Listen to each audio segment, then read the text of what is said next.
sa Christ in the Philippines, mga kapatid. Masaya po ba? Ang bawat isa na nandito po tayo at salamat sa Panginoon dahil nandito po tayo. And kamusta po ang gising nyo sa inyong umaga? Masarap po ba? Nakita nyo na po ba si Mr. Sun? Medyo nagpapakita na po si Mr. Sun, no? Pero, yan, Mr. Sun. Okay? So, salamat po sa Panginoon. At kantahin po natin itong kantang ito. Ang title po niya is Awit ng Puso. Pero baka mas familiar kayo na Paggising sa Umaga. Paggising natin sa umaga, lagi nating naaalala ang kadakilaan, katapatan ng ating Panginoon. Amen po ba? Amen po. Kaya patuloy nating ihanda ang ating mga puso. Hallelujah, Jesus.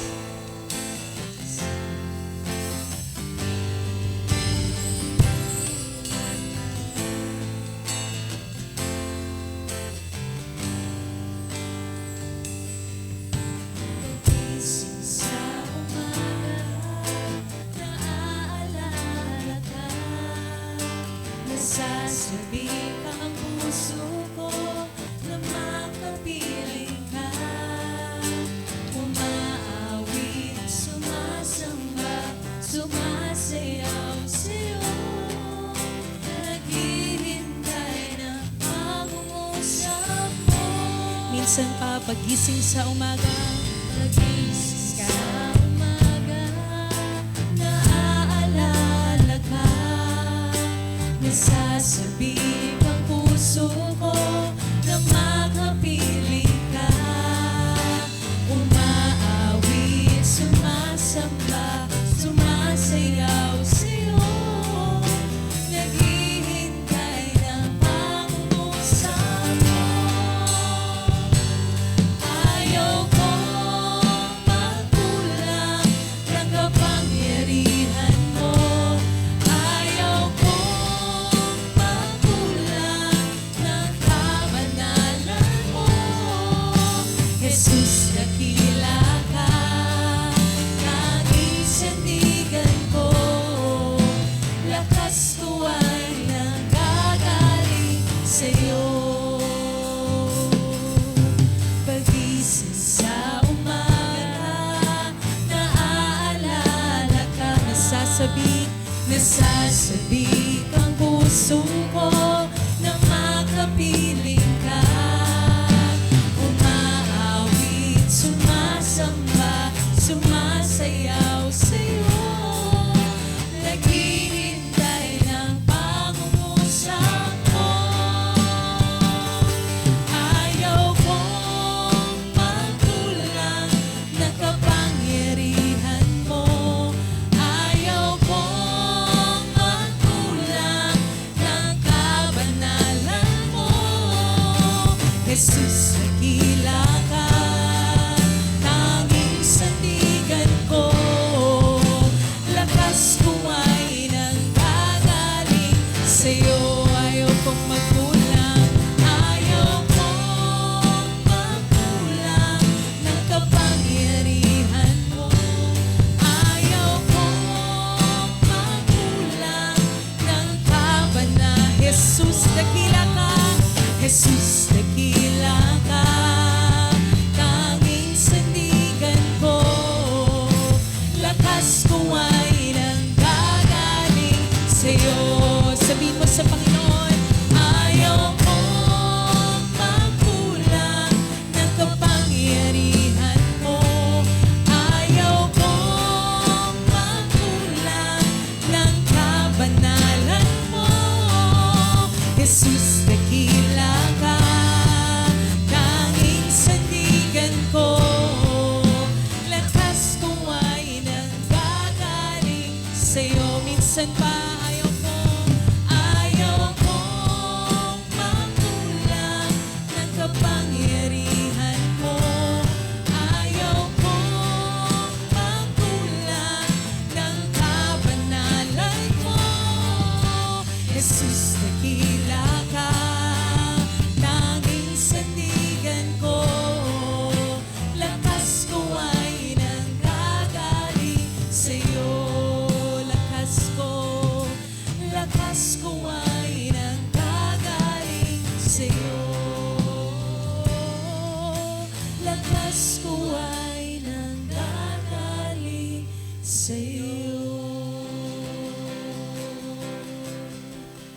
Yes, God, tunay nga, Panginoon, na ang lakas namin, Panginoon, spiritually, physically, Lord God, ay nanggagaling, Panginoon, sa iyo lamang, Lord. At marami pang iba, Lord, hindi lang yung lakas namin, Lord, but yung pananampalataya na meron kami, Panginoon, yung mga blessings mo, Lord, ay pinagkakaloob sa amin sa pang-araw-araw, Lord God. Gaya na nasabi, Lord, sa awit, Lord, ayaw namin magkulang nung kapangyarihan mo, nung kabanalan mo, Panginoon. Dahil alam po namin, Lord, that apart from you, Lord God, we are nothing and we cannot do anything, Lord God. And I pray, Lord, na patuloy mo kaming ihanda, Panginoon, sa iyong mga salita, Panginoon, na aming maririnig ngayon. Dalangin ko, Lord, that we will have listening ears, Lord, willing, Lord, to obey, Lord God, at patuloy na magpasakop, Panginoon, sa iyo, Lord God. And dalangin ko, Lord, na as we worship you, Lord God, maramdaman namin, Lord God, yung presensya mo, Lord God, may express namin, Lord God, yung pagmamahal namin, Panginoon, sa iyo, Lord God. And Lord, handa kami, Panginoon, upang patuloy, Lord, na makinig, patuloy na gumanap, Panginoon, dahil ikaw lang ang may akda, Panginoon, ng lahat ng mga bagay, Lord God. And our purpose, Panginoon, is to live for you, Lord God, and to know you more and more, Lord God, in our lives, Lord God. And we entrust to you, Lord God, itong Sunday na ito dahil itong araw na ito, Lord God, at bawat araw namin, Panginoon, ay para sa iyo lamang, Panginoon. Ito po ang aming dalangin na may papasalamat sa pangalan ni Jesus. Amen and amen. Can we give God the best clap of praise? Hallelujah, Jesus! Hallelujah! Sino mo sa inyo ang masaya nakapiling ang Panginoon ngayong week na ito? Amen. Kung ba pwede pong itaas ang dalawang kamay dahil masaya po kayo sa Panginoon? Pwede po bang i-stretch pa ganito? At pwede po ayan, praise the Lord. Yan, so talagang, ayan, ano yan na buhay tayo at gising na gising po tayo. Amen po ba? Amen. So, I pray na patuloy po nating maranasan ang presensya ng Panginoon dahil langit ang ating nadarama sa tuwing kapiling natin ng ating Panginoon. Amen po ba? Amen. Let's sing the song. Let's clap our hands for the Lord. Hallelujah, Jesus. Napakabuti mo, Panginoon.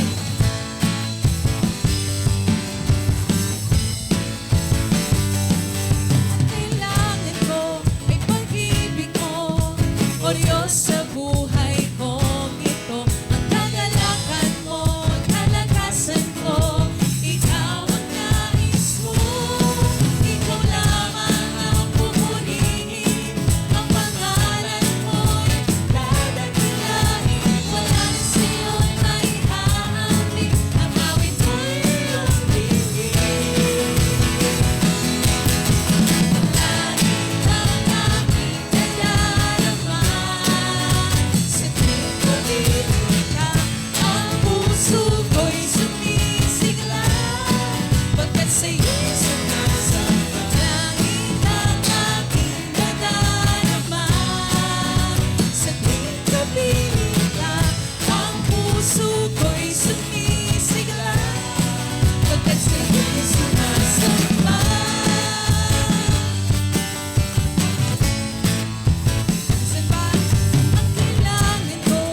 aming nadarama sa tuwing kapiling ka namin, Panginoon.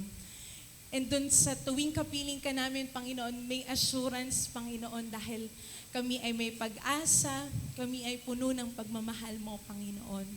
At yung katapatan mo, yung kabutihan mo, Lord, ang patuloy naming nararanasan, O God, sa aming mga buhay. Kaya patuloy kaming aawit ng papuri at pagsamba sa iyo. Jesus.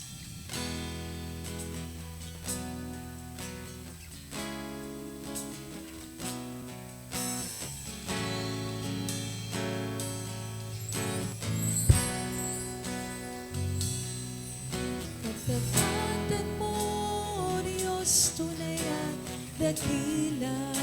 Come on, let's sing this song. Ang pag-ibig mo'y wagas at walang kapantay sa aming puso, sa aming buhay. Papuri at sambay iaaral.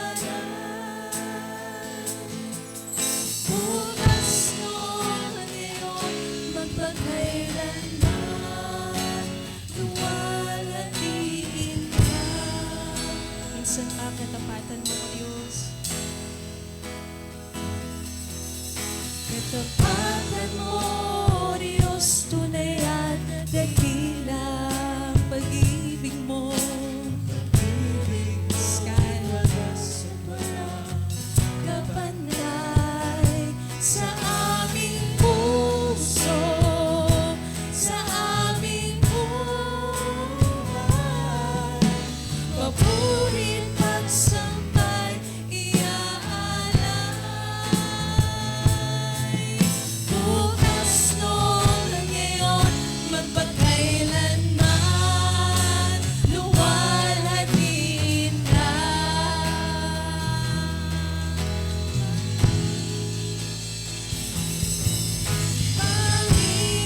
Panginoon, kay buti mo sa akin. Yes, God, kay puti-puti mo, Panginoon. Ikaw lamang ang tanging kong sasambahin.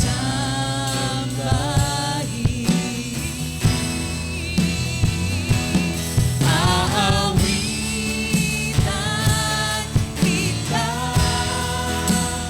at pupurihin,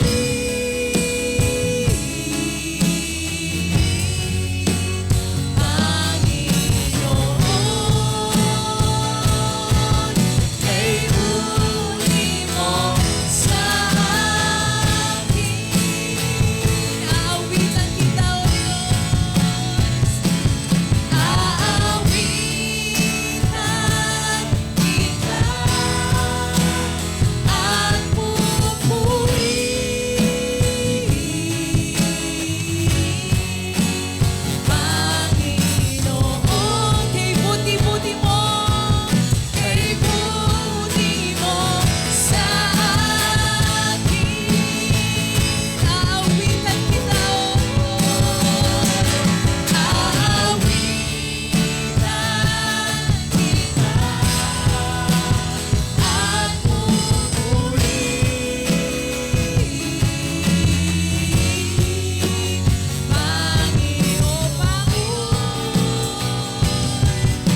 Let's lift up the name of Jesus. Hallelujah. Let's clap our hands for our Lord. Oh God, hallelujah to your name. To the one and only name that is to be lifted up. And his name is Jesus. Hallelujah. Hallelujah. We give you all the praise and all the glory in Jesus' name. Amen and amen.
Morning po sa bawat isa. Bago po tayo maupo, basahin po muna natin po yung ating passage ngayong ah, araw na ito. So, wait lang po.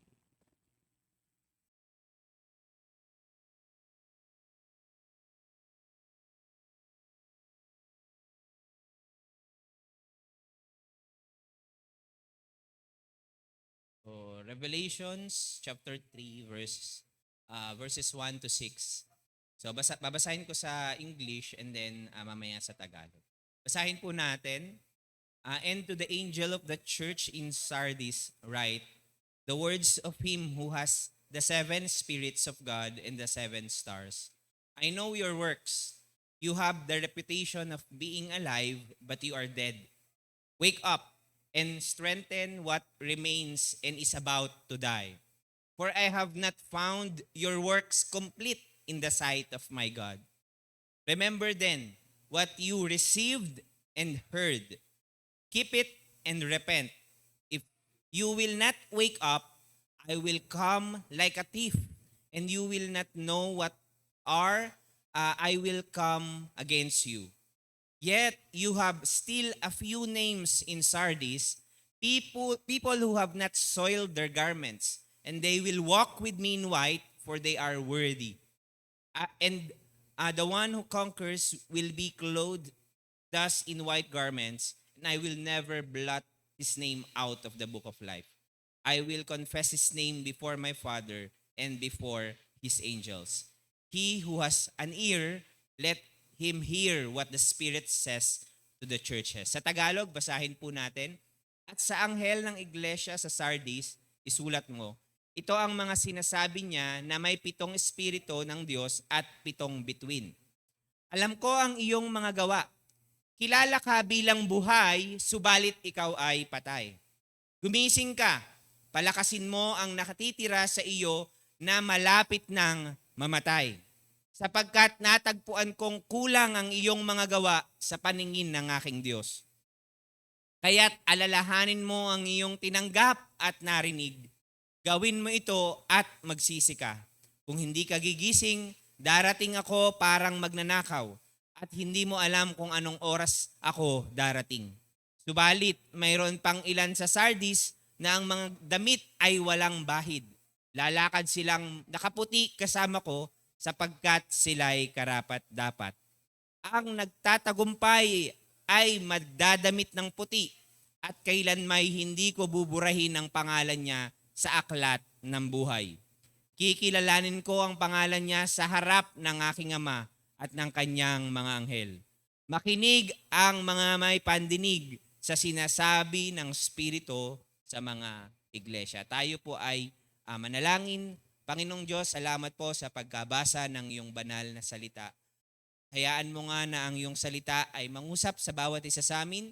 Ako po, Panginoon, ay mensahero mo lang at hindi po ako ang tunay na nagsasalita. Kaya, Panginoon, magsalita ka sa aming kalagitnaan at patuloy kang mangusap sa bawat individual na narito, Panginoon. Kung ano, Panginoon, ang nakalaan niyo po para sa amin, bilang mga individual at bilang simbahan, Panginoon, tunay nga po na ma-receive namin ngayong umagang ito. May you minister to us this morning. This we ask in Jesus' name we pray. Amen and amen. Sige po, tayo po'y makakaupo na.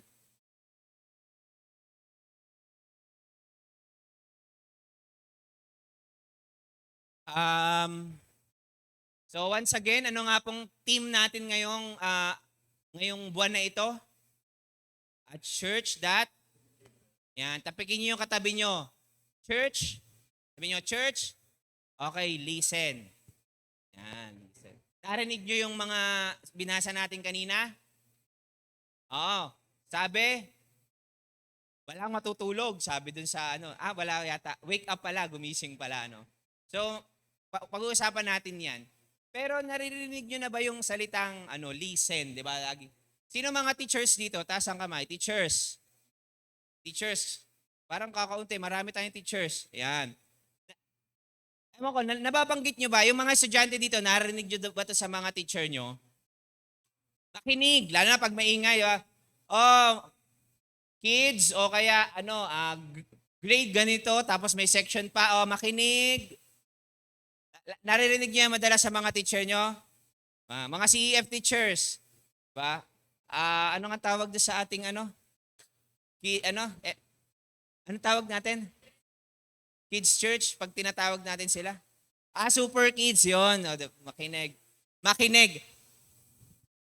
Mga teachers, bakit gusto nyo pong makinig ang inyong mga estudyante? Mga nagtuturo dyan, bakit nyo gusto mo silang makinig? Para matuto. Bakit nila kailangan matuto? Yan. Yan ang tanong. Lalo na kung grade 1, bakit kailangan grade 1 pa lang dapat matuto na sila?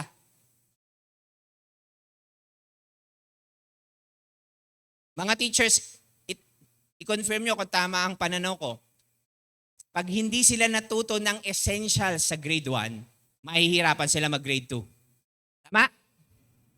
Or pag hindi nila natutunan yung mga dapat nilang matutunan sa elementarya, mahihirapan sila sa high school. Correct? Bakit kailangan ituro sa simula 1 plus 1, 1 plus 2? Kasi hindi nila matututunan or mahihirapan sila pag nasa multiplication na sila. Correct? O pag nag-fraction pa. Correct? Kailangan sa simula pa lang makinig na ang mga estudyante. Tama? Kasi pagka nilagay mo sila sa level na hindi naman pa nila talaga naunawaan yung pundasyon na yon, hindi nila maiintindihan yung level na yon. Correct? Ganyan din po sa pagsunod natin sa Panginoon. Kaya ang ating serye, Church, makinig. Ang buhay Kristiyano ay buhay ng tuloy-tuloy na pakikinig. Ang problema naman po sa mga Kristiyan, sa ating lahat, ay hindi naman dahil kulang tayo sa pagkatuto. Yun naman po ang difference sa school at sa Christian life. The problem is, we don't learn to trust God at this level. Sa level na to, hindi ko pa rin siya mapagkatiwalaan, kaya hirap na hirap ko siyang pagkatiwalaan sa level na to. That's why no wonder many people fall into the same pattern or lifestyle over and over and over again. By the way, nagkaroon po tayo nung May ng anong tawag dito?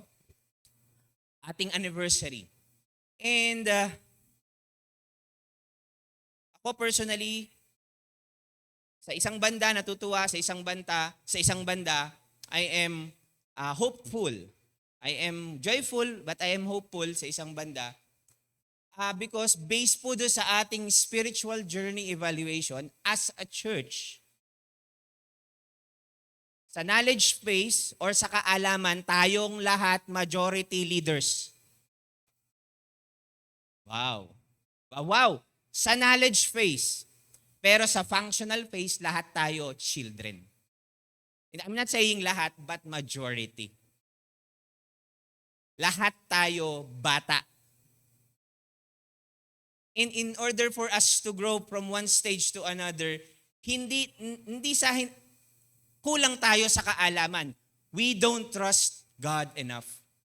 The question is, the first level, do you trust God that He is your Savior? Sino nagtitiwala sa Panginoon na siya lang ang tagapagligtas? Hindi ko kayang iligtas ang aking sarili. Praise the Lord. Praise the Lord. Nandun kayo sa level na yon. But, do you trust God that He is the Lord of your life? I mean, ang tanong ko, do you trust Him? Hindi ko itatanong, do you believe? Kasi meron tayong kanya-kanyang pananaw patungkol sa believe. Pwede kayong naniniwala na siya ang tagapagligtas or master and Lord ng buhay mo. Pwede niyong sabihin ko, but the question is, do you really trust that He is the Lord of your life?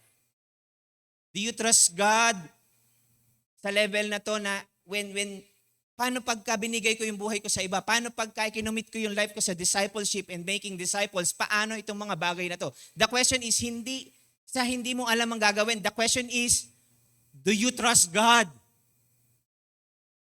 Or the real question is, mapagkakatiwalaan ba talaga siya? And ang buhay po natin ay a life of faith, a life of trusting the Lord. So, kaya wag po kayong magtaka na kahit saan tayo pumuntang scripture, pare-parehas ng points. Papansin nyo ba yon? At mamaya makikita nyo pagkatapos ng sermon na to, babalik ulit tayo sa basic. Dahil, again, you can never live out yung mataas na level ng paglilingkod kung sa grade 1, hindi pa tayo makapasa. And that's the reality. Makikita nyo kung bakit. So, ito po, ang message po natin ngayong umagang ito ay patungkol sa church ng Sardis.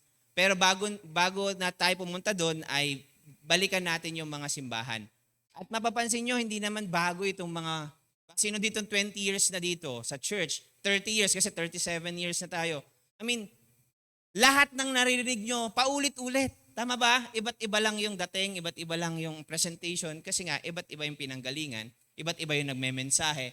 Pero kung tutingnan nyo, it goes back dun sa tatlong ay pa rin ng paulit-ulit. Intimacy with God, identity in Christ, and intentionality through the Holy Spirit. So, sa Ephesus, anong makikita natin? Again, intimacy pa rin, right? Maraming lang detalye, pero intimacy with God pa rin. Sa Smyrna naman, to be intentional. Kasi okay na sila eh. Andun na sila. Pero maging intentional pa sila at magpatuloy, no matter the cost. Intentional, sasadyain mo, didesisyonan mo dahil sa Espiritu ng Diyos. May prompting, merong empowerment ng Holy Spirit. But you need to make decision, to be intentional. Sa Pergamum, holiness issue is intimacy, identity in Christ pa rin. So, makikita nyo, di ba? And yung discipleship emphasis, holiness, accountability, love, and obedience, doon lang din siya nag-iikot-ikot. Thyatira yata ang pronunciation nito. Overcome spiritual corruption. So, holiness, accountability, di ba? Yung dalawang church na magkasunod. So, ganun din, intimacy with God, identity in Christ, and intentionality through the Holy Spirit. So, yan yung mga patuloy na pangungusap ng Panginoon sa mga simbahan. Ngayon tayo po sa Sardis. Ito na po, hindi po sardinas.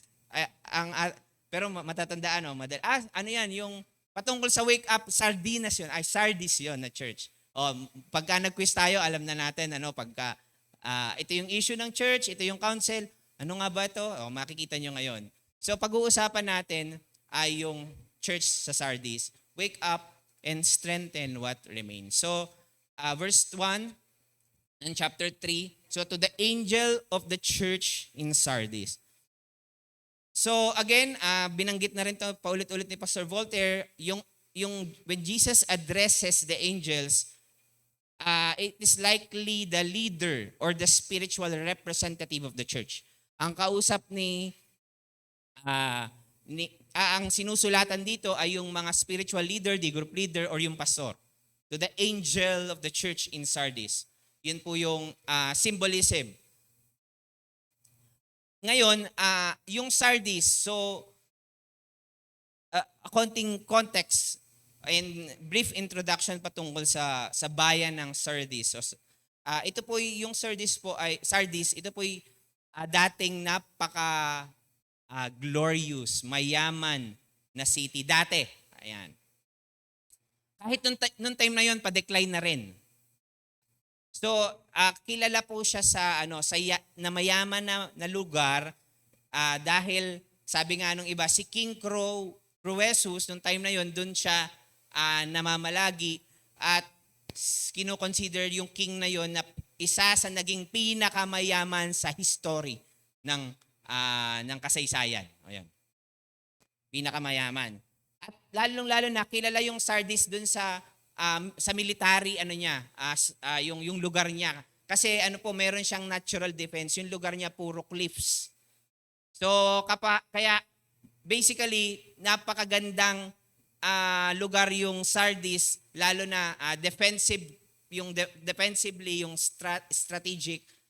Hindi sila basta masasakop. Ganon sila kakilala. Kasi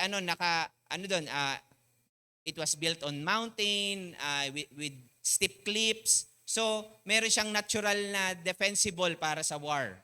Yan. So, kilala siya sa strength, sa lakas, sa yaman at sa lakas sa military, pero naging complacent sila. Yan po yung magiging point din natin ngayong umaga. Ano ba yung word na complacent? Yan. Mamaya, i-define pa natin ng mas malalim yon. Complacent.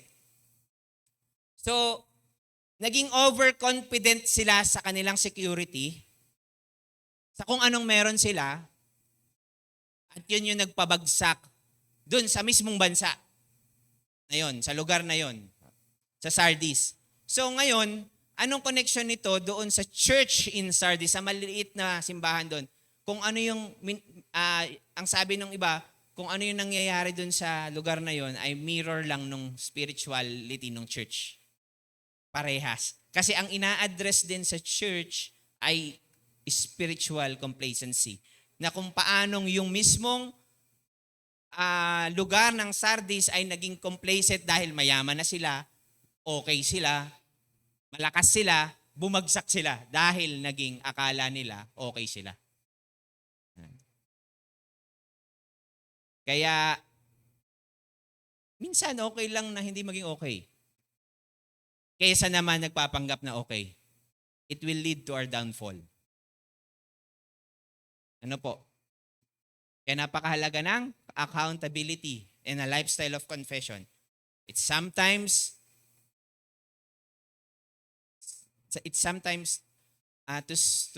anong tawag doon? It's okay not to be okay. Meron yatang palabas yata ngayon na Hindi ako nagpo-promote Wag yun panoorin nyo. Dito tayo sa biblical na it's okay not to be okay. Alright, ano yung sumunod sa verse 1? The words of him who has the 7 spirits of God and the 7th star. So again, bawat churches may description, merong pagpapakilala si Jesus. So, ang sabi doon, si Jesus, siya ang merong humahawak ng 7 spirito ng Diyos at 7 bituin. Ano pong ibig sabihin nito? The 7 spirits refers to the fullness of the Holy Spirit. Sinasabi ni Jesus, ako si Jesus ay punong-puno, puspos ng banal na spirito. And the 7 stars represent the angels of the 7 churches. Ang sinasabi ni Jesus, ako ang may authority sa lahat. Punong-puno ako ng discernment, spiritual insight, at ako ang may otoridad sa aking simbahan. Yun lang po ang sinasabi ng ating Panginoong Jesus dito. Na siya ang may divine authority and perfect spiritual insight. Kita ko kayo. Yun yung sinasabi ni Jesus. Now, ano yung nakikita ni Jesus? Ito po. Ito na yung sinabi ni Jesus. I know your works. Pansinin niyo sa mga sa mga churches sa letter yung mga nakaraan, lagi siyang I know. I know your works. You have the reputation of being alive, but you are dead. Wake up and strengthen what remains and is about to die. For I have not found your works complete in the sight of God. Sa Tagalog, alam ko ang iyong mga gawa. Kilala ka bilang buhay. Subalit ikaw ay patay. Gumising ka, palakasin mo ang natitira sa iyo na malapit nang mamatay. Sapagkat natagpuan kong kulang ang iyong mga gawa sa panganingin ng aking Diyos. Alright, bago tayo magpatuloy, tapikin niyo katabi niyo, wake up. Wake up. Gisingin mo ang natitirang malapit nang mamatay. Okay? So, bantayan niyo yung katabi niyo. Accountability Accountability. Bantayan niyo. Pag malapit nang mamatay, pumikit, wake up. Alright? Ngayong buong umagang ito. So, ngayon mag-iiba tayo ng points. Ganon din yung points, pero mauuna yung criticism. Ang una kasi, usual, na dun sa structure, di ba? Makita mo sa letter, yung letter sa 7 churches, doon sa unang 5, 4 yata, na churches, nauna lagi, yung commendation, yung papuri. Pinupuri muna ni Jesus. Dito, hindi. Criticism yung uunahin niya, then sa huli yung papuri. Alright? So, unahin natin yung rebuke or yung criticism. Sabi dito, you have a reputation of being alive, but you are dead. You have a reputation. So, kilala ka bilang buhay, pero patay ka. Anong ibig sabihin nito? Anong sinasabi dito ni Jesus? So, ang simbahan ng Sardis ay merong napakagandang reputasyon. Siguro talagang kitang-kita sila na talagang they are hardworking, masisipag sila, gumagawa sila ng nararapat, active sila,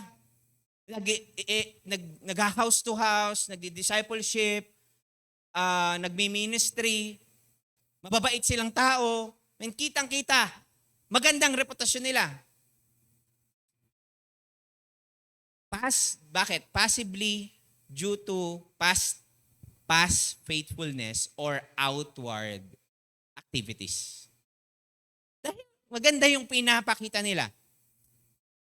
But you are dead, sabi ni Jesus. But spiritually, they were dead, lacking vitality or genuine devotion.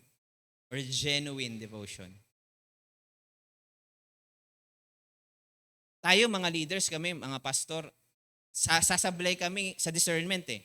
We don't have the perfect spiritual insight ng bawat isa sa atin. Sasablay ako na pwedeng masunurin yung mga tao, yung mga disciple, yung mga naglilingkod, pero hindi mo alam talaga spiritually. Minsan mahirap yan talaga, ang hirap mo namang maging judger. So ang hirap mag-discern at the same time baka ma-fall ka into judgmentalism. Pero si Jesus sinasabi niya, alam niya.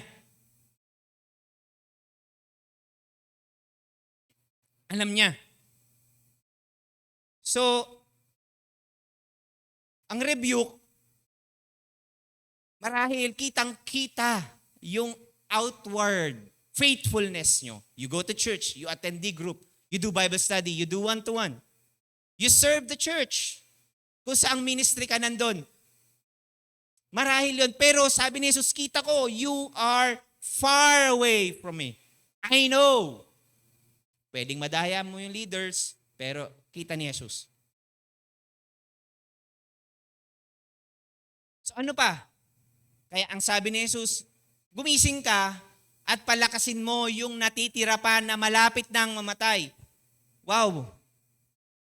Hindi pa pala patay totally. Andun ba? Kaya, natutulog lang.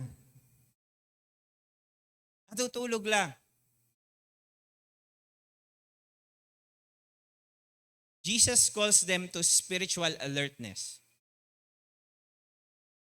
Maayos kayo dati. Kumikilos pa rin kayo naman ngayon, kaya lang, malayo na kayo sa akin. Ngayon, gumising ka. So, meron pang konting nagbabaga. Huwag mo tuluyang hayaang mamatay ang apoy. Some embers remain. So, anong sinasabi ni Jesus? Basahin ko ulit. Natagpuan kong kulang ang iyong mga gawa.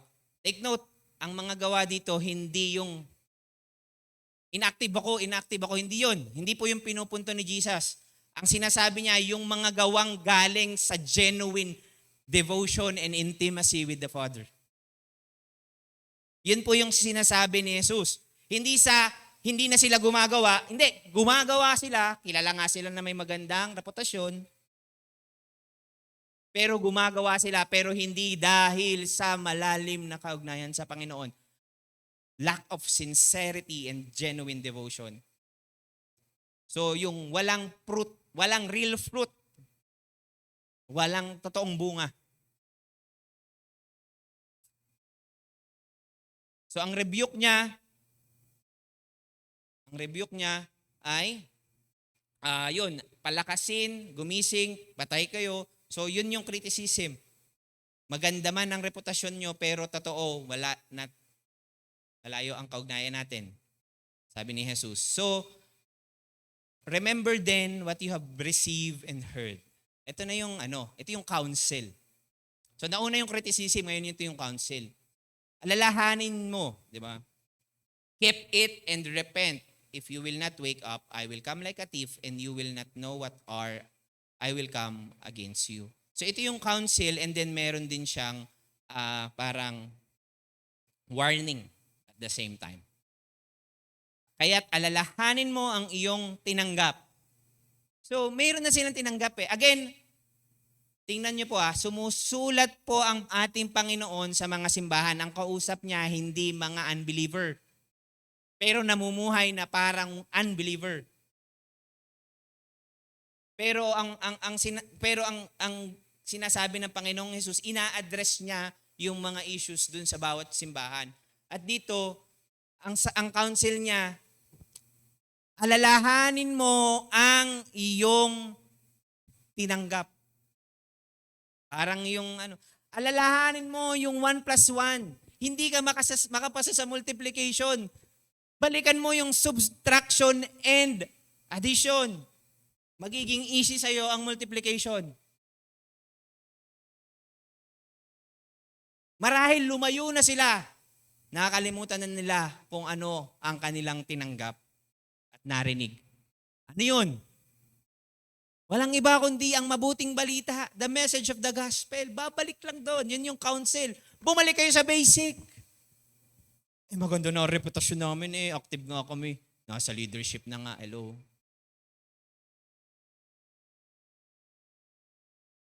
Nasa ESCOM na ako. Pag inamin kong hindi ako okay, baka masira yung image ko at reputasyon ko.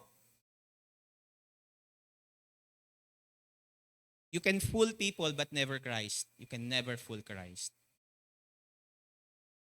Kaya, kung hindi ka gigising, darating ako parang magnanakaw at hindi mo alam kung anong oras ako darating. The call to repentance.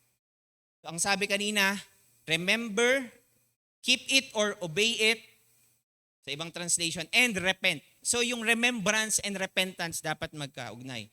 So alalahanin mo kung ano ang iyong tinanggap at narinig. Mahirap maalala yung bagay na wala ka naman talagang tinanggap at narinig. Wala kang aalalahanin. Pero yung meron talagang tinanggap at narinig, minsan nakakalimutan lang natin, kailangan nating alalahanin. Pero dito, sinasabi ni Jesus, alalahanin mo, pero gumawa ka ng aksyon patungkol dito kung inaalala mo na. Ibig sabihin, alam mo naman pero kailangan mo may response. That's repentance. Remembrance and repentance. So repentance must accompany remembrance. So knowledge without action is useless. Knowledge without action is useless. Kahit na-remember mo pa, but you don't repent. O alam mo, magre-repent ako pero hindi ko inaalala yung mga bagay na dapat na ginawa na ng Diyos sa buhay ko. Kaya nga sabi, remember what you have received and heard. Ano ba yun na tinanggap nila at narinig? Si Jesus lang naman. Hindi naman siya cheap. Namatay lang naman yung Diyos kaysa isang Diyos na perfect. The King of Kings and the Lord of Lords. Though He is in the form of God, He did not count equality with God as something to be grasped, but He humbled Himself and lived like the rest of us, but died as a criminal na dapat tayo yung nagdanas. At ginawa niya yun dahil mahal lang naman niya tayong lahat. Yun lang naman ang na-receive natin. Or yun lang nga ba? Hindi lang yun, mga kapatid. He loves us so deeply. God the Father sent His only Son and Jesus Christ willingly. Hindi siya robot Hello, hindi porket pinlalo nila at Diyos sila. Hello. He really give us everything.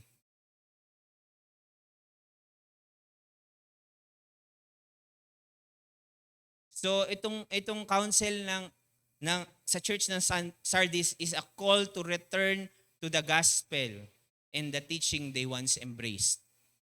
Nakaligtaan na nila yung talagang pinakamahalaga. Kaya ito po yung panawagan ko sa bawat isa sa atin. Don't lose sight of what really matters. Ulitin ko po, don't lose sight of what really matters. Marami tayong pwedeng mga isipin sa buhay. Marami tayong mga, di ba, may mga family issues tayo, meron tayong financial issues, meron tayong mga sa career or sa work, sa studies, whatsoever. But don't lose sight of what really matters. Keep your feet on the ground and hold on to what is true and reliable. Or else, pagka hindi tayo stable, konting ulan, konting bagyo, sa anumang area na nabanggit ko, mahihirapan na tayong gumalaw. Mahihirapan na tayong magdesisyon, mawawala na yung pinangako natin sa Panginoon. Kapag ka mga convention, pag mga retreat, kapag may mga camp, seminars, Lord, I will die for you. Nakaluhod pa. I mean, I'm not against that. Gustong-gusto ko nga yun, na-express natin yung dapat sa Panginoon. But again, the intentionality through the Holy Spirit, even you don't feel like it, yun yung pinaka-testing. Yun yung pinaka-testing. So, remember and repent, and then gumising ka. Dahil pag hindi ka gumising, sabi dito, darating ako parang isang magnanakaw. Hindi po ito ibig sabihin na parang hindi to pinapatungkulan yung parang thief of the night na rapture. Ang pinapatungkulan lang dito, gumising ka na ngayon dahil hindi mo alam kung paano ako mag-e-execute ng judgment. If you die right now, what if kunin ko na ang buhay mo ngayon? Are you prepared? Masasabi mo ba? Kayo po, tanungin ko kayo po, ngayon, sa mga oras na to, masasabi nyo pa sa Diyos, pag humarap kayo sa Panginoon, ngayong oras na ito, masasabi nyo, Lord, I have lived a full life and I have no regrets.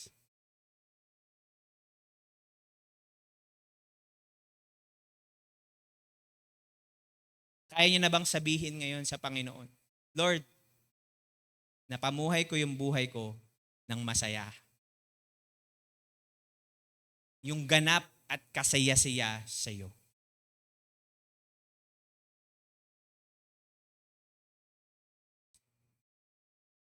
So, itong mga believers sa Sardis,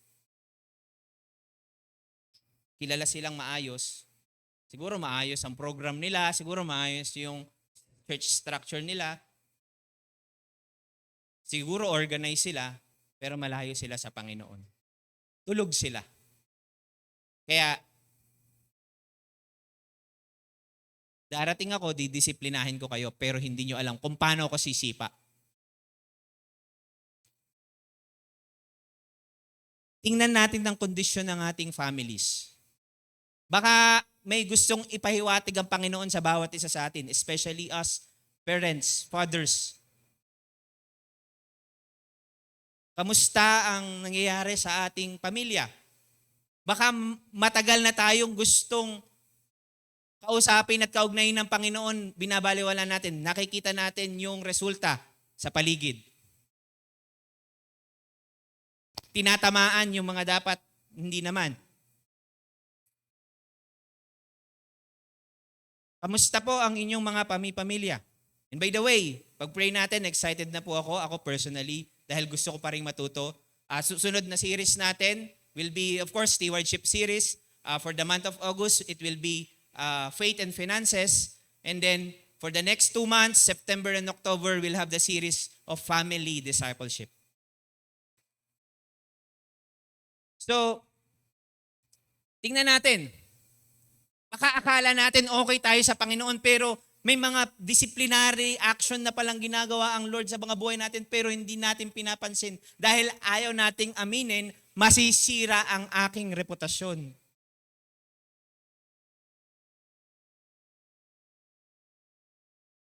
That's the real problem sa Sardis. Pero pag hindi nyo inayos, hindi kayo gumising, darating ako. Hindi nyo alam kung paano. Kung kailan, paanong sipa. Masakit ang disiplina ng Panginoon. Pero ito yung commendation. Punta na tayo sa commendation. Sa Tagalog ko nabasahin. Subalit, mayroon pa naman na ilan sa inyo, sa Sardis, na ang damit ay walang bahid. Lalakad silang nakaputi kasama ko sapagkat sila ay karapat-dapat. Hindi naman lahat, ilan lang. Ano yung commendation? Yet you have a few. Meron kayong ilan sa inyo na hindi nabahiran o nadumihan ng kanilang damit. Ibig sabihin, hindi lahat nagkompromiso, hindi lahat tulog. May mga natitirang faithful remnant. Pansinin niyo po sa from the Old Testament hanggang New Testament and even sa Revelation. Ang reality, hindi lahat. Hindi lahat. Happy ang ending. Base nga sa studies, sinabi nga ni Pastor Voltaire, lalo na yung traditional church infrastructure, which is, sabi doon sa studies, only 10% of church attendance ang totoong makakarating sa huli. 10%. Ouch! Ilan ba ang ating church attendance, Ate Dana? 120? 12 lang. Kasi hindi pala kasama yung pastor. Hindi, ano lang yun, pag hindi discipleship. Pag totoong discipleship, ang prayer ko 100%. 100%.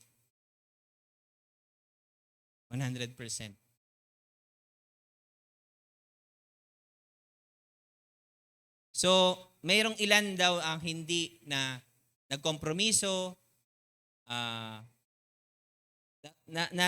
lumakad na may kabanalan at integridad. So, ang sabi ng Panginoon, ito yung mga rewards. So, they will walk with me in white. Merong promise ng fellowship with Jesus. Sinong gusto yon? Sino pong gusto nun? So, yung promise na you will be with Jesus or remain faithful. Hindi ibig sabihin perfect. Magkaiba yung perfection sa faithfulness. You keep on keeping on. That's faithfulness, even though it's hard. How do I keep on keeping on? Yun, patuloy nating ipanalangin sa Panginoon. So the one who conquers, sa Tagalog na lang, ang nagtatagumpay ay magdadamit ng puti, kailan may hindi ko buburahin ang pangalan niya sa aklat ng buhay. Kikilalanin ko ang pangalan niya sa harap ng aking Ama at ng kanyang mga anghel. So ito yung promise sa mga magtatagumpay. They will be dressed in white. Ang ibig sabihin, simbolo ng victory, righteousness, and honor. I will never blot out the name from the book of life. Those who will press on. Merong assurance of eternal security. Sigurado. Sigurado yun. Sigurado yun. Kaya sabi nyo nga, ang linyahan ni Pastor, tuloy lang, tuloy lang. Diba? Tuloy lang. Sa paglilingkod, hindi sa kabila. Sa pagkakasala. Tuloy lang. Dahil secure tayo kay Christ. Amen? May eternal security. So, the book of life symbolizes eternal life. And I will confess His name before my Father. Jesus will acknowledge His faithful followers before God. Alam mo yung, excited ako. Next time, sa family discipleship, ituturo ko po sa inyo yun. excited ako na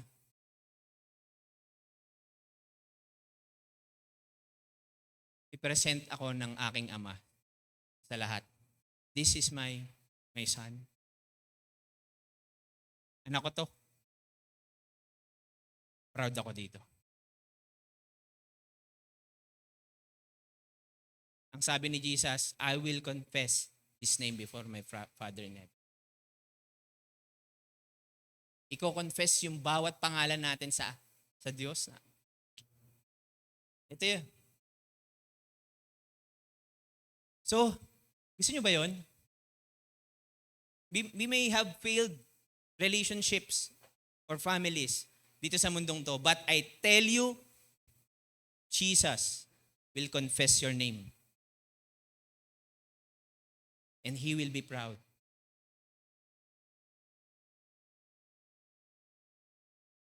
Ano pakiramdam mo kaya yon bilang anak, no? Na kahit nag-fail tayo, kahit makasalanan tayo, kahit palpak-palpak din tayo, pero proud ang Panginoon, anak ko to. I'm waiting for that time to happen. And I'm longing for that to happen. That's why I will, by the grace of God, I will keep on keeping on. Because I'm waiting for that promise. And I believe He will do that. He who was here, let him hear what the Spirit says to the church. Makinig ang mga paypandinig sa sinasabi ng Espiritu sa mga iglesia. Paulit-ulit, makinig.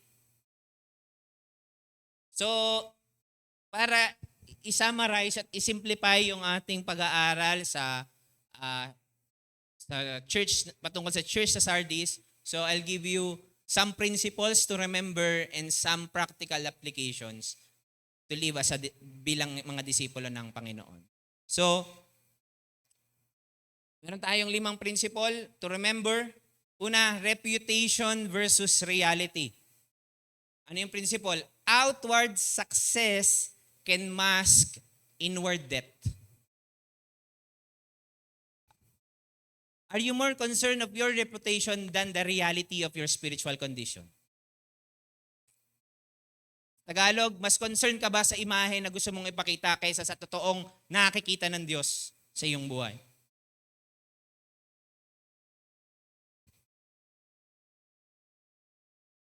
Mahirap maging leader, mahirap maging tumayo dito kasi may expectation ka sa sarili mo, may expectation ng tao ang tao sa iyo. Pero through the years I learned to discipline myself. Mas concerned ako sa isang audience. Isa lang ang audience ko. At gusto kong marinig ko anong sinasabi niya. Reliable yung.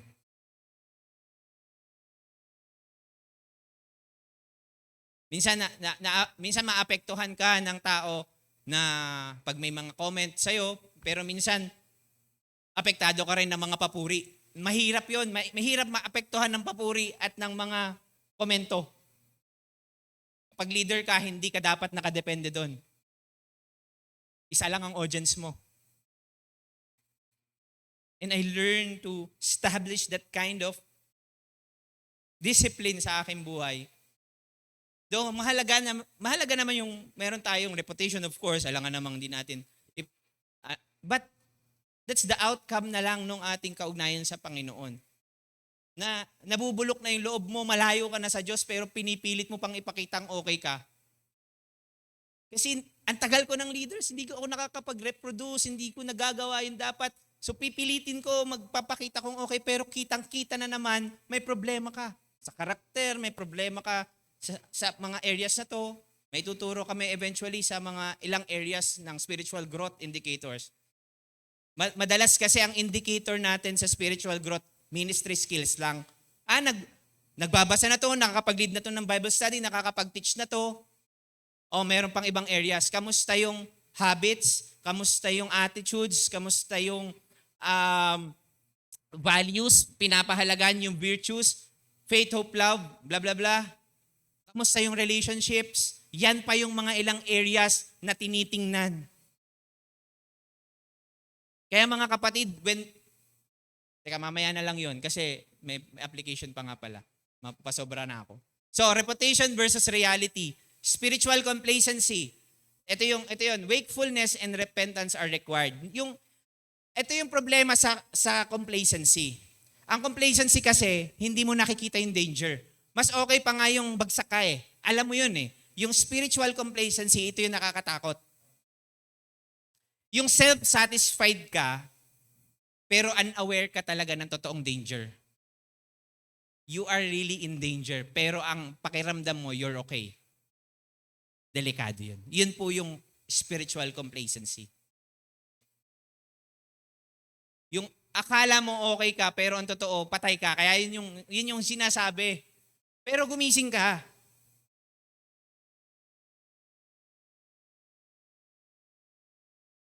You are unaware or uninformed of your self-satisfaction.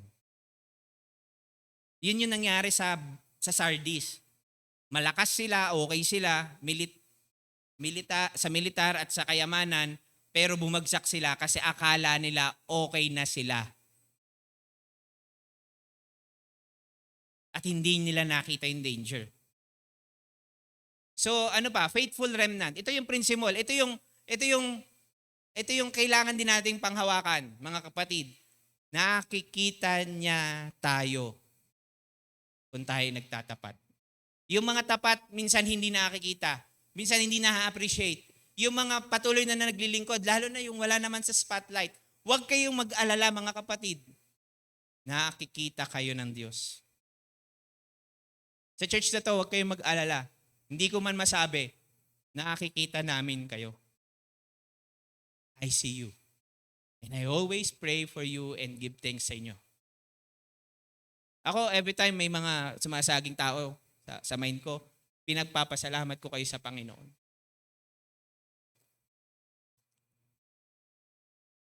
You continue to remain faithful, nakikita kayo ng Diyos. And that's very comforting. That's very comforting. Fourth principle, the urgency of repentance. Yung magmadali ka na, wag mo na ipagpabukas, ngayon na. Ngayon na. Kasi hindi mo alam kung kailan ako mag-execute ng judgment. Baka huli na ang lahat. And panghuli, reward for the overcomers. May reward, buhay na walang hanggan, karangalan, at divine recognition. I-recognize ka mismo ng Panginoon. Anong gusto niyong recognition? Yung sinabi ni Jesus sa Luke na, depart from me, I never knew you. Pero nagpapalaya sila ng demonyo, active sila, pero I never knew you. Or yung sinabi ni Jesus sa Sardis na, I will confess your name before my Father. It's up to you. What kind of life do you want to live? So practical application, don't settle for appearance. Pursue spiritual authenticity. Maging totoo tayo, wag lang sa panglabas. Wag natin ang protektahan yung alam naman na natin may problema, pinapagtakpan pa natin. Be accountable. Stay alert and responsive to the Holy Spirit conviction. Ito, yung sinasabi ko, return to the basic of the gospel and God's word. So even in the declining church or culture, be a faithful few. Maging kasama kayo dun sa mga not faithful remnant. Trust God's promises for those who remain steadfast. Himayin pa po natin sa 3 level itong application. Okay? Himayin pa po natin. Personal. Pwede bang basahin natin sabay-sabay? 1, 2, 3, go. Ask yourself, do people think I'm spiritual strong, but deep inside, I know I'm dry or far from God? Number 2, do a self-inventory. Is my quiet time consistent, or am I just going through the motions in the church? Okay, let's pause for a minute at isipin natin. Tanungin nyo ang inyong mga sarili. Sa tingin ba ng ilan, malakas ako, pero totoo, hindi. Do a self-inventory. Kamusta talaga ang aking quiet time? Or am I just going through the motion? Mga kapatid, especially sa atin, paalala sa ating mga Digop leaders, yung quiet time, personal devotion, pag hindi pa rin yan talaga consistent.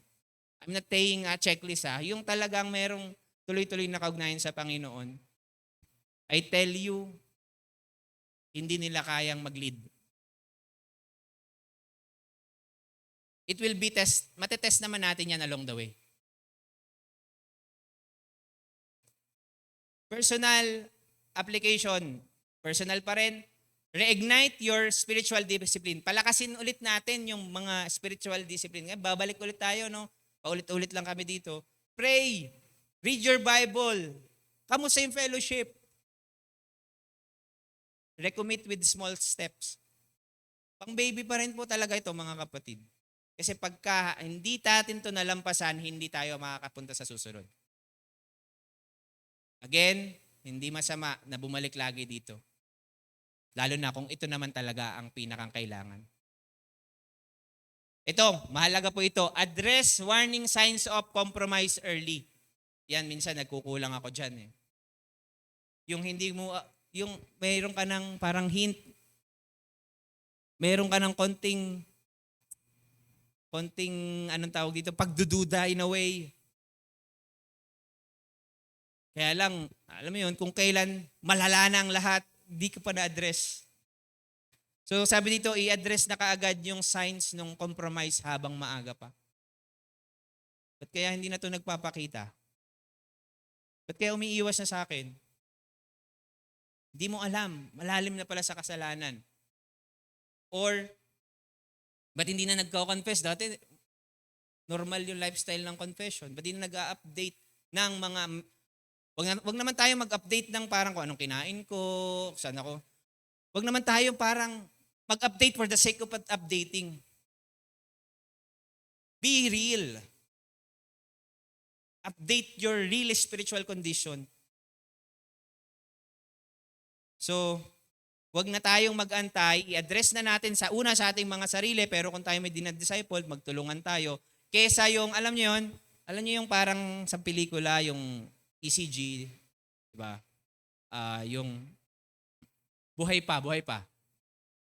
Konti na lang hanggang sa flatline na. Pero dapat sa una pa lang may problema na-address na. Or mamaya heart attack ang mangyari, patay na, mahirap na yun. And ganun din ang spirituality natin. Dapat nating ingatan. I-address na kaagad kung mataas sa cholesterol. Spiritually, ang binabanggit. Baka may junk foods na talagang nasa sistema na natin. So, meron tayong application sa discipleship. Yung kanina personal, ito discipleship. Teach not just new ideas, but re-emphasize the gospel. Anong emphasis sa gospel? Repentance. Of course, si Christ yung ginawa niya, pero yung response dun sa gospel na talagang by the work of the Holy Spirit, ma-born again. Walag tayong aalis dito, mga kapatid. Look for evidences of new birth. Lalo na sa mga leaders, ma-excite tayo. Ako, problema ko, inaamin ko. Excited akong magkaroon ng mga bagong leaders. Which is nangyayari naman by the grace of God. Pero wag tayong pabigla-bigla, lalo na kung hindi naman natin winawantuan yung mga tao. Tapos i-assign natin ng mga leaders. Kamusta yung life? A change life. Yung being born again, the fruit of being alive in Christ in regular obedience sa Panginoon. Magaling na nga magturo, pero talagang kamusta? Paalala ko din to sa aking sarili. Teach others the urgency of living holy, not tomorrow, but now. And affirm and encourage the faithful ones in your group and ministry. Pero ito naman, yung mga totoong tapat, yung talagang naglilingkod ng hindi pagpapakitang tao, hindi mo yan sila basta makikita. Pero pag nakita mo, i-affirm mo. Masaya ako. Kapatid, na pagpapatuloy ka, na nagtatapat ka. I-encourage mo yung mga patuloy na nagiging tapat sa yung ministry. Let them know that their faithfulness is seen and valued. Let them know. Leaders, let them know. You are seen and valued. Then as a church, as a whole, bilang mga, lalo na mga nasa ministry, tingnan natin to. Isa lang po ang ating application. Let's evaluate our ministry. Tayo pong lahat. Are you busy but not bearing fruit? Ulitin ko. The question is, are we all busy but not bearing fruit? May tatlo pong fruit na pinuturo tayo at I hope alam na ninyo ito. May tatlong category ng fruit. The fruit of repentance, change life. The fruit of the Spirit, character. And the fruit of the gospel or the fruit of ministry, spiritual multiplication. Those are the three fruits na expected na mamunga sa atin mga buhay. Ba't hindi tayo namumunga? Balikan natin. Nakapasa na ba tayo sa grade 1? Or are we still in grade 1 after 10 and 20 years?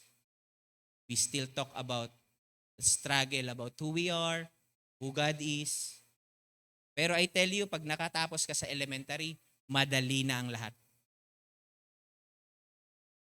Pero hindi mo kaya yung iba pag wala ka. Hindi ka makatapos at makagraduate sa bababang level.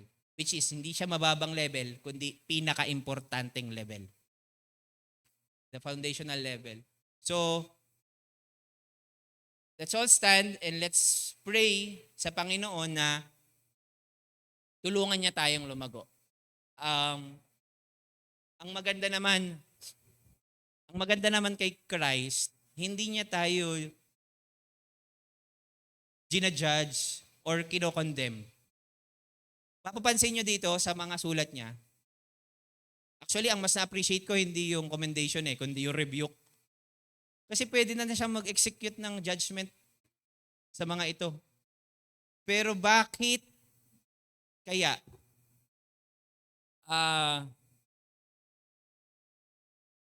bakit kaya hindi siya tumitigil magpaalala? At yun po yung na-appreciate ko.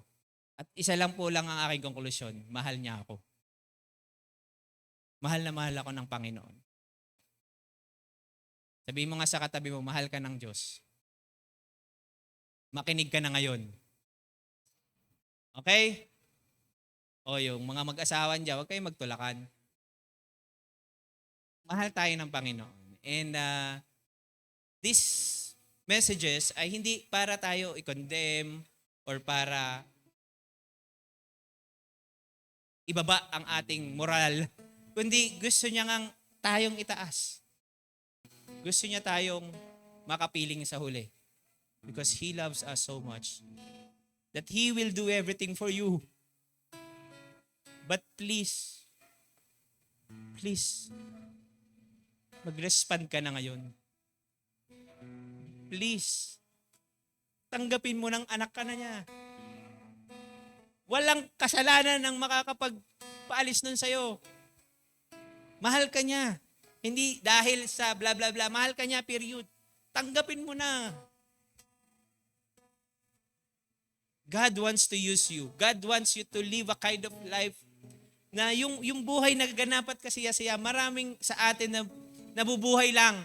Nagsusurvive lang pero hindi talaga nabubuhay. Ang lungkot nun.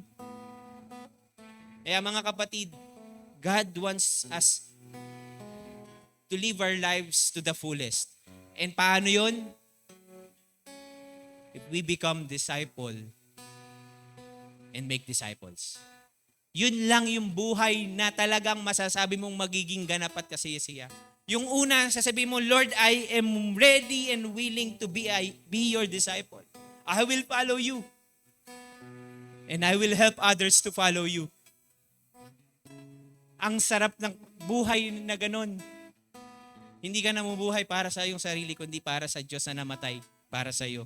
At para sa iba, dahil gusto mo silang lumago. Mga kapatid,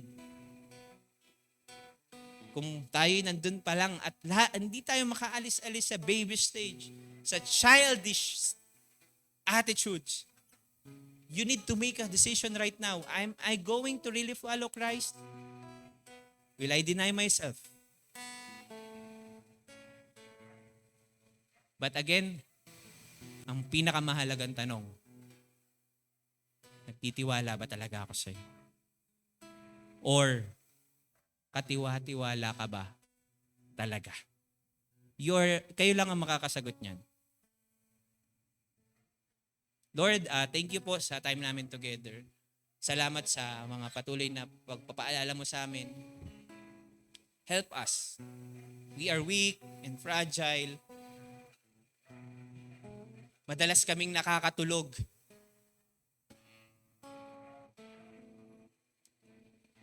Pero Lord, huwag niyo na po kaming hayaang matulog ng matagal.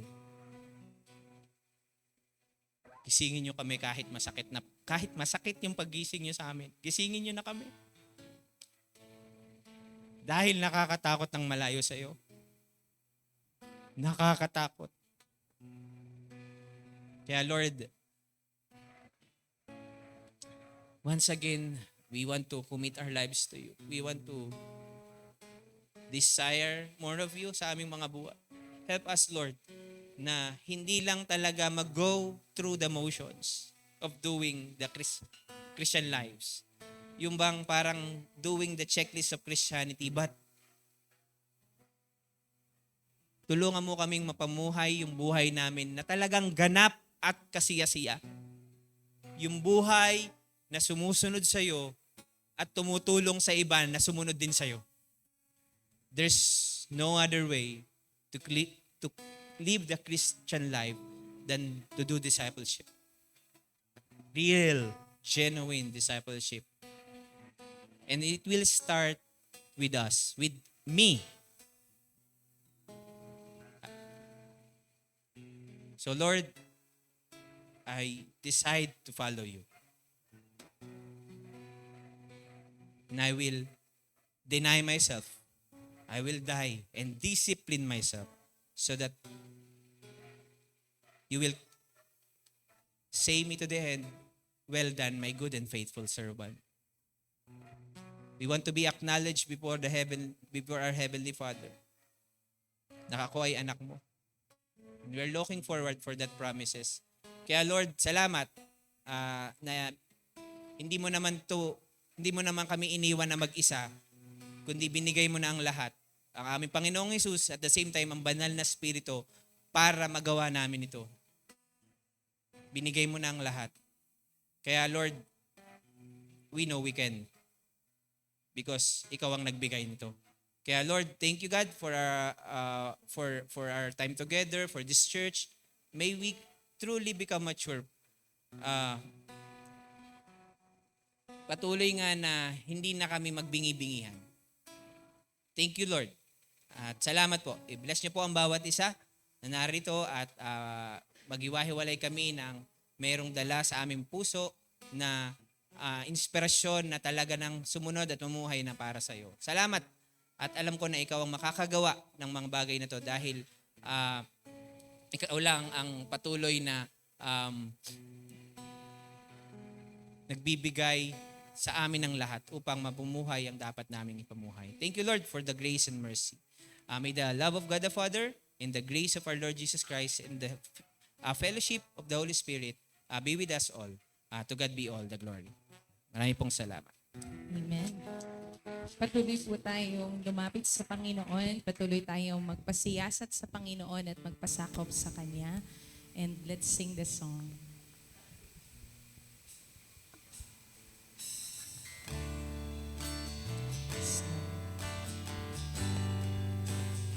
Let's recommit our lives to Jesus.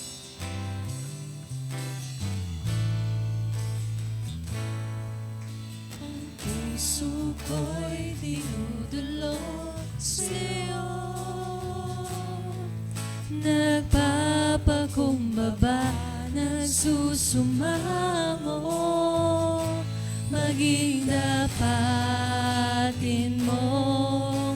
Ikaw ay mamasdan, makanigaat, sa'yo ay pumisan. Minsan pa ang puso ko'y tinutulog sa'yo. Nagpapakumbaba, nagsusumamo, maging dapatin mo. Ikaw ay mamasdan, makanigaat, sa'yo ay pumisan. Loobin mo ang buhay ko'y maging malamang tahanan. Duglugan ang iyong wagas na pagsinta. Daluyan ang walang hanggang mga paboring pagsamba. Maghari ka, O Diyos, ngayon at kailanman. Ang puso ko'y tinutulog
sa puso ko, Panginoong Jesus, maghari ka. Pwede bang isurrender natin ang lahat sa Panginoon in a sign of surrender? Let's just stretch our hands to God.